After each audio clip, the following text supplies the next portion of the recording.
اعوذ باللہ من الشیطان الرجیم بسم اللہ الرحمن الرحیم الحمد للہ الذی انزل علی عبده الكتاب ولم يجعل له عوجا قیما لینذر بأسا شدیدا من لدنه ويبشر المؤمنین الذین یعملون الصالحات ان لهم اجرا حسنا ماکثین فیہ ابدا وَيُنذِرَ الَّذِينَ قَالُوا اتَّخَذَ اللَّهُ وَلَدًا مَا لَهُم بِهِ مِنْ عِلْمٍ وَلَا لِآبَائِهِمْ كَبُرَتْ كَلِمَةً تَخْرُجُ مِنْ أَفْوَاهِهِمْ إِنْ يَقُولُونَ إِلَّا كَذِبًا فَلَعَلَّكَ بَاخِعٌ نَفْسَكَ عَلَى آثَارِهِمْ إِن لَّمْ يُؤْمِنُوا بِهَذَا الْحَدِيثِ أَسَفًا إِنَّا جَعَلْنَا مَا عَلَى الْأَرْضِ زِينَةً لَّهَا لِنَبْلُوَهُمْ أَيُّهُمْ أَحْسَنُ عَمَلًا وَإِنَّا لَجَاعِلُونَ مَا عَلَيْهَا صَعِيدًا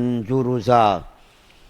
تمام تعریفیں اللہ تعالیٰ کی ہیں جس نے اپنے بندے پر کتاب نازل کی اور اس میں کسی قسم کی کوئی خامی نہیں رکھی۔ ایک سیدھی کتاب جو اس نے اس لیے نازل کی ہے کہ لوگوں کو اپنی طرف سے ایک سخت عذاب سے آگاہ کرے، اور جو مومن نیک عمل کرتے ہیں ان کو خوشخبری دے کہ ان کو بہترین اجر ملنے والا ہے جس میں وہ ہمیشہ رہیں گے، اور تاکہ ان لوگوں کو متنبہ کرے جو کہتے ہیں کہ اللہ تعالیٰ نے کوئی بیٹا بنا رکھا ہے۔ اس بات کا کوئی علمی ثبوت نہ خود ان کے پاس ہے نہ ان کے باپ داداؤں کے پاس تھا۔ بڑی سنگین بات ہے جو ان کے منہ سے نکل رہی ہے۔ جو کچھ وہ کہہ رہے ہیں وہ جھوٹ کے سوا کچھ نہیں۔ اب اے پیغمبر صلی اللہ علیہ وسلم، اگر لوگ قرآن کی اس بات پر ایمان نہ لائیں تو ایسا لگتا ہے جیسے تم افسوس کر کے ان کے پیچھے اپنی جان گوا بیٹھو گے۔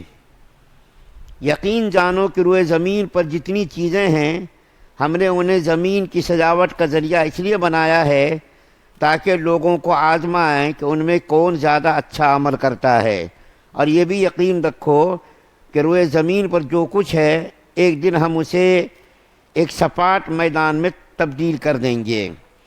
سورہ کہف کی آیت نمبر 1 سے لے کر 8 نمبر تک کی آیت تلاوت کی گئی ہے۔ اللہ تعالیٰ نے سورہ شریفہ کا آغاز اپنی حمد اور اپنی تعریف سے فرمائی ہے۔ قرآن کے اندر اس کے علاوہ بھی بہت ساری صورتیں ہیں جس میں اللہ تعالیٰ نے اپنی حمد اور اپنی ثنا اور اپنی تعریف سے آغاز کیا، جیسا کہ سورہ فاتحہ ہے، سورہ انعام ہے، سورہ فاطر ہے، سورہ سبا ہے۔ یہ وہ صورتیں ہیں جن کے شروع میں اللہ تعالیٰ نے اپنی حمد اور اپنی تعریف کی ہے۔ چنانچہ اللہ تعالیٰ فرماتے ہیں تمام تعریفیں اس اللہ کے لیے ہیں جس نے اپنے بندے پر کتاب نازل کی ہے۔ دنیا کے اندر جتنی بھی تعریف ہو چکی اور جتنی تعریف ہو رہی ہے اور جتنی بھی تعریف ہوگی آئندہ، تمام خوبیوں کا مالک، تمام تعریفوں کا مالک اللہ ہے۔ یہ کائنات جو آپ کے سامنے نظر آ رہی ہے، چاند نظر آ رہا ہے، سورج نظر آ رہا ہے، ستارے نظر آ رہے ہیں، آسمان نظر آ رہا ہے، اور بڑے بڑے پہاڑ نظر آ رہے ہیں، دریا سمندر نظر آ رہے ہیں، ان تمام چیزوں میں اللہ تعالیٰ کی خوبی اور اللہ تعالیٰ کا کمال چھپا ہوا ہے، اور ان تمام چیزوں میں اللہ تعالیٰ کی تعریف کا پہلو نظر آ رہا ہے۔ اگر کوئی بلڈنگ، خوبصورت بلڈنگ بناتا ہے تو بلڈنگ بنانے والے کی تعریف ہوتی ہے۔ جو بلڈنگ بناتا ہے، انجینئر وغیرہ بلڈنگ جو نقشہ بناتا ہے اور کاریگر بلڈنگ بناتا ہے تو کاریگر کی تعریف ہوتی ہے، کس نے یہ مکان بنایا، فلاں کاریگر نے یہ مکان بنایا۔ اسی طریقے سے اللہ تعالیٰ نے اتنی بڑی کائنات بنائی اور بنا کر کے اس کائنات کو چاند سے، سورج سے، ستاروں سے سجایا۔ یہ کس کی تعریف ہے؟ یہ اللہ کی تعریف ہو رہی ہے۔ تو تمام خوبیوں کا مالک، تمام کمالات کا مالک، جتنی تعریفیں ہو سکتی ہیں تمام تعریفیں اللہ تعالیٰ ہی کے لیے ہے، اور دنیا کے اندر جتنی چیزوں کی تعریف ہو رہی ہے وہ تمام چیزوں کی تعریف اللہ ہی کی تعریف ہے۔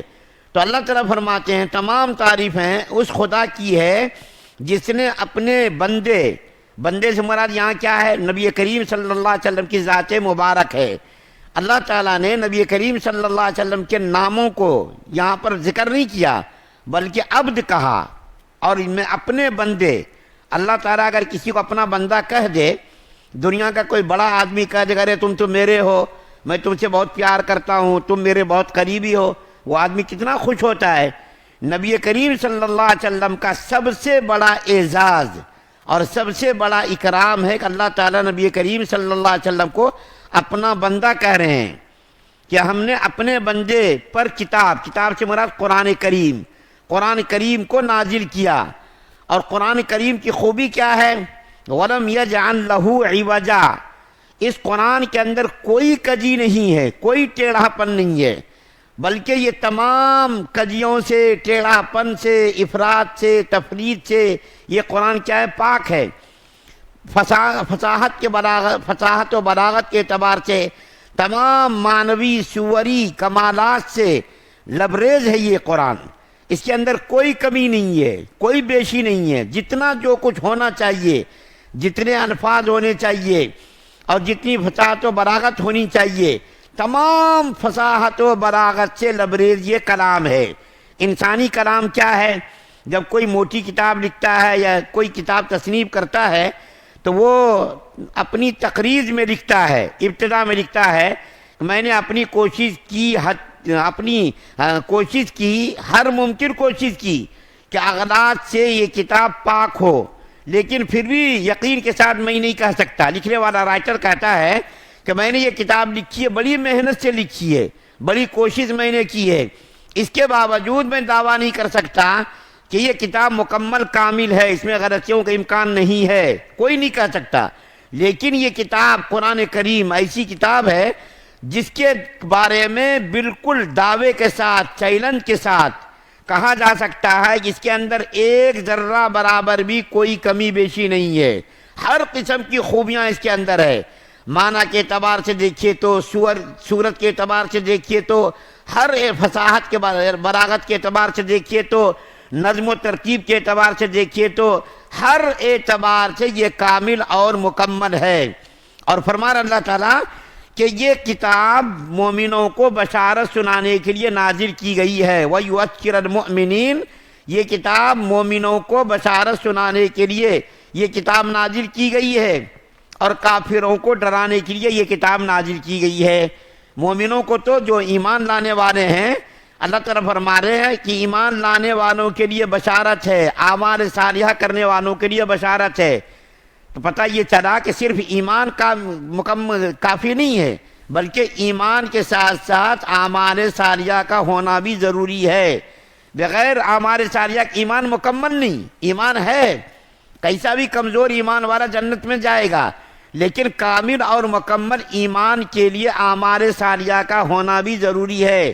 تو اللہ تعالیٰ فرما رہے ہیں یہ کتاب ہم نے اس لیے نازل کی تاکہ مومنوں کو بشارت ہو، اور کافروں کے لیے یہ جو کیا ہے ڈرانے کی چیز بنے، ترہیب کی چیز ہو۔ تو اللہ تعالیٰ فرما، اور آگے اللہ تعالیٰ فرما رہے ہیں کہ یہ کافر لوگ، مشرک لوگ، عقائد باطلہ کے جو ماننے والے لوگ ہیں، عیسائی ہے، یہودی ہے، مشرکین ہے، کفار ہے، ان کے عقائد باطلہ کی تردید بھی کی گئی ہے۔ کیا ہے کہ ان کمبختوں نے اللہ تعالیٰ کے لیے اولاد تجویز کر رکھی ہے۔ عیسائیوں نے حضرت عیسیٰ علیہ السلام کو خدا کی اولاد قرار دے دیا ہے، یہودیوں نے حضرت عزیر علیہ السلام کو خدا کی اولاد قرار دے دیا ہے، کفار اور مشرکین فرشتوں کو خدا کی بیٹیاں کہا کرتے تھے۔ تو اللہ تعالیٰ فرما رہے ہیں یہ کمبخت لوگ ایسے ہیں جنہوں نے خدا کے لیے اولاد تجویز کر رکھی ہے، حالانکہ خدا تعالیٰ کی ذات اس قسم کے عیوب سے، نقائص سے پاک ہے۔ اللہ تعالیٰ کی کوئی اولاد نہیں، اللہ تعالیٰ کسی کی اولاد نہیں، اللہ تعالیٰ کا کوئی بیٹا نہیں، اللہ تعالیٰ کسی کا بیٹا نہیں، اور اس بات پر ان کمبختوں کے پاس کوئی دلیل بھی نہیں ہے۔ اور دیکھیں کتنے غصے کا اللہ اظہار فرما رہے ہیں، ان کے پاس کوئی دلیل بھی نہیں ہے، اور ان کے باپ داداؤں کے پاس بھی کوئی دلیل نہیں تھی۔ یہ ساری عقلی چیزیں تھیں ان کے باپ داداؤں کے پاس بھی، اور ان کے پاس بھی عقلی دلیل ہے۔ کسی کے پاس کوئی دلیل نہیں کہ خدا تعالیٰ نے اولاد تجویز کر رکھی ہے، اولاد خدا تعالیٰ کی اولاد ہے، بغیر کسی دلیل کے من گڑھت جب دل میں آئے بت بنا لیا، جب دل میں آئے اس کو پوج لیا، جب دل میں آئے ناریل پھوڑ دیا، تو اللہ تعالیٰ فرما رہے ہیں کہ ان کم بختوں کے پاس کسی کے پاس بھی کوئی دلیل نہیں ہے اس بات پر، اور اللہ تعالیٰ ان تمام عیوب سے، نقائص سے، خامیوں سے اللہ تعالیٰ کی ذات پاک ہے، اور یہ اللہ تعالیٰ کے اوپر الزام ہے۔ تو اللہ تعالیٰ نے ان چیزوں پر بھی خبردار کیا کہ دیکھو ایسا مت کرو، اللہ تعالیٰ کے لیے کوئی اولاد نہیں ہے، تم نے یہ جو اللہ تعالیٰ کے لیے اولاد تجویز کر رکھی ہے یہ بالکل غلط ہے۔ اس کے بعد اللہ تعالیٰ فرما رہے ہیں کہ اللہ تعالیٰ نے دنیا کو اس لیے بنایا تاکہ دنیا کو اور دنیا کی زینتوں اس لیے بنایا تاکہ ہر انسان کی آزمائش ہو سکے کہ کون اچھا عمل کرتا ہے، کون اچھا عمل نہیں کرتا۔ یہ ساری چیزیں دنیا کی ہے، یہ ساری چیزیں آزمائش کی ہے۔ دنیا کے نقش و نگار، زیب و زینت، ساری چیزیں، دولت، مال، مکان، جائیداد، زمین، ساری چیزیں یہ دنیا کی زینت ہے، اور یہ زینت اللہ نے اس لیے بنائی ہے تاکہ آدمی کو آزمائے کہ کون آدمی امتحان میں کامل اترتا ہے اور کون آدمی فیل ہو جاتا ہے، کون آدمی ناکام ہو جاتا ہے۔ ساری چیزیں یہ آزمائش کی ہیں، امتحان کی ہیں۔